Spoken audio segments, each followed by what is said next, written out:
Welcome to Breaking Free. In this hackathon, we sought to answer one question. How do large language models interpret us? And over a period of time, what is the result of our interaction with them? To understand this, we created the HIN metric.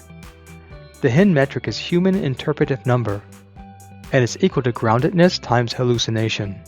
This hackathon featured 5 exciting items. 1. A custom GPT 5-scene writer. 2. A CrewAI agent model translator for Gemini, Mixtral Normal, Zephyr, and Phi 2. 3. TruLens analyzer to determine groundedness, context relevance, and answer relevance. 4. The HIN hallucination analyzer with Dall-E and audio interactivity. And 5. Data and graphs showing our analysis. In the future, our interaction with large language models is only going to increase. But there's 2 sides to it. There's the reality we see, and there's a simulated life, the perception of us that they see. And we don't necessarily understand how they're perceiving us. This project has 5 parts. A story creator, a 5-part story, which is pushed into a ChromaDB, a translator, Crew Agent, that translates that same story into Gemini talk, Mixtral talk, Zephyr talk, and Phi 2 talk, a 5-question set and a 5-scene set to give us groundedness and hallucination, which we multiply to get the HIN number. And our analysis was amazing. What we found out through this project, that models without guardrails had a higher HIN number, a longer interaction with humans, where models with guardrails degraded over time. Our project starts with our custom GPT that creates our 5 scenes. In addition, we create a Dall-E image for each of those scenes. The next slide shows how that code was built in the custom GPT. We actually incorporated this exact language into our model translator. Our model translator used CrewAI agents, bullet points, and the exact language from the custom GPT to create their own versions of the 5-scene story. Next, we use TruLens to evaluate for context relevance, groundedness, and answer relevance. With the 5 stories in hand, we use the 5 same questions on each story, gathering important data to give us the groundedness of those stories.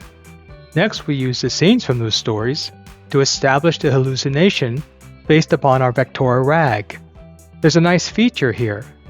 You can use text-to-speech with your Dall-E image, giving you insight to what's going on with the hallucination. Just a note here, I have exceeded my billing capacity, so we will not be able to show the demo of the application. So let's proceed to the final results. In the final results, it turns out that Zephyr won the day. And this really surprised us. We were surprised these smaller models did better than the bigger ones. But then we thought about it. The reason we started using Mixtral and Zephyr was so we could build therapy groups, get down on the human level. And it turns out these models interacted a lot better with humans on a real level. What a surprise. So what were the numbers?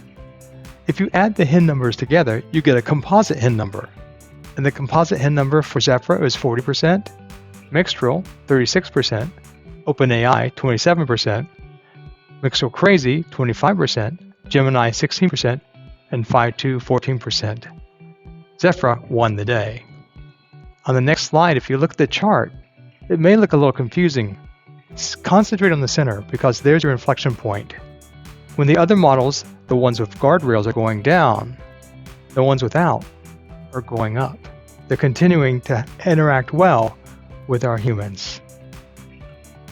As we continue to unravel the intricate dynamics of this relationship, the HIM tool serves not only as a beacon of progress, but also as a testament to the vast potential that lies ahead. Many thanks to our team. You guys did such a tremendous job. It was such an honor serving you as team leader. Thanks to Jaria Batul, Ahmad Taha Asari, Mohammed Asad Asfaq, Rameshia, and Ipsistan Kahiri. Thank you for listening. This was Mike Lively.